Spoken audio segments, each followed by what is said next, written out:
There's no feeling more intense than starting over.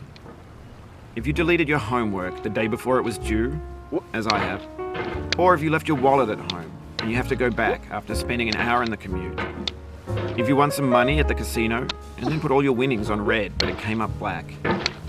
If you got your best shirt dry cleaned before a wedding and then immediately dropped food on it. If you won an argument with a friend and then later discovered that they just returned to their original view. Starting over is harder than starting up.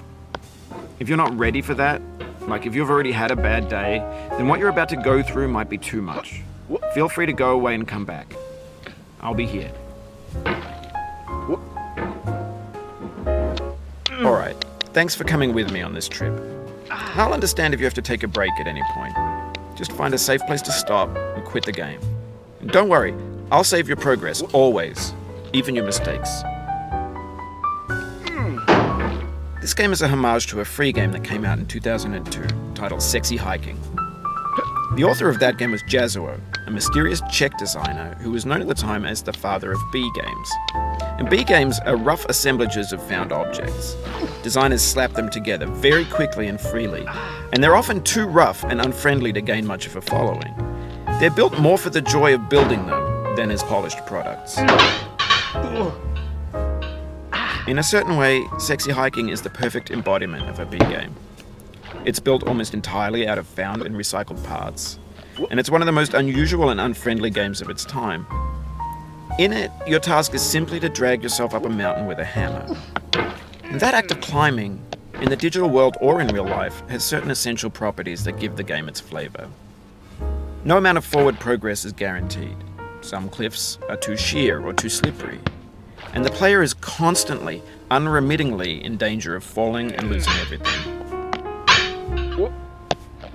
Anyway, when you start Sexy Hiking, you're standing next to this dead tree that blocks the way to the entire rest of the game. It might take you an hour to get over that tree, and a lot of people never got past it. You prod and you poke at it, exploring the limits of your reach and your strength, trying to find a way up and over. And there's a sense of truth in that lack of compromise. Most obstacles in video game worlds are fake. You can be completely confident in your ability to get through them once you have the correct method or the correct equipment or just by spending enough time. In that sense, every pixelated obstacle in Sexy Hiking is real. The obstacles in Sexy Hiking are unyielding, and that makes the game uniquely frustrating. But I'm not sure Jazuo intended to make a frustrating game. The frustration is just essential to the act of climbing, and it's authentic to the process of building a game about climbing. A funny thing happened to me as I was building this mountain. I'd have an idea for a new obstacle, and I'd build it, test it, and it would usually turn out to be unreasonably hard. But I couldn't bring myself to make it easier. It already felt like my inability to get past the new obstacle was my fault as a player rather than as a builder. Imaginary mountains build themselves from our efforts to climb them, and it's our repeated attempts to reach the summit that turns those mountains into something real. When you're building a video game world, you're building with ideas, and that can be like working with quickset cement. You mold your ideas into a certain shape that can be played with, and in the process of playing with them, they begin to harden and set until they're immutable, like rock. And at that point, you can't change the world. Not without breaking it into pieces and starting fresh with new ideas. For years now, people have been predicting that games would soon be made out of prefabricated objects, bought in a store and assembled into a world. And for the most part, that hasn't happened, because the objects in the stores are trash. I don't mean they look bad or that they're badly made, although a lot of them are. I mean they're trash in the way that food becomes trash as soon as you put it in the sink.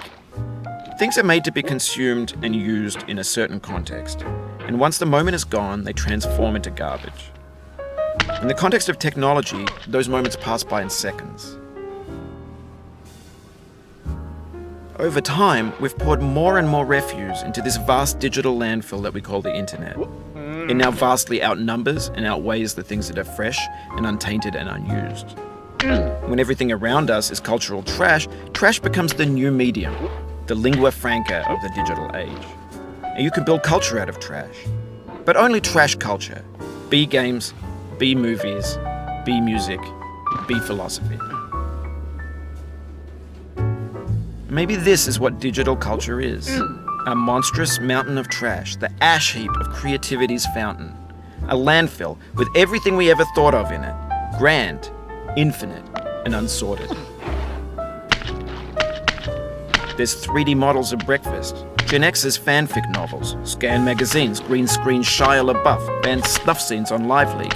Facebook's got lifelike bots with unbranded adverts and candid shots of Kanye and Taylor Swift mashups, car crash epic failed GIFs, Russian dashcam vids, discussions of McRibs, discarded, forgotten, unrecycled, muddled, rotten, untitled. Everything's fresh for about 6 seconds, until some newer thing beckons, and we hit refresh. And there's years of persevering, disappearing into the pile, out of style, out of sight. In this context, it's tempting to make friendly content that's gentle, that lets you churn through it but not earn it. Why make something demanding if it just gets piled up in the landfill, filed in with the bland things? When games were new, they wanted a lot from you. Daunting you, taunting you, resetting and delaying you. Players played stoically. Now everyone's turned off by that. They want to burn through it quickly. A quick fix for the fickle, some tricks for the clicks of the feckless. But that's not you, you're an acrobat. You could swallow a baseball bat. Now I know, most likely you're watching this on YouTube or Twitch, while some dude with 10 million views does it for you. Like a baby bird being fed chewed up food. That's culture too. But on the off chance that you're playing this, what I'm saying is, trash is disposable, but maybe it doesn't have to be.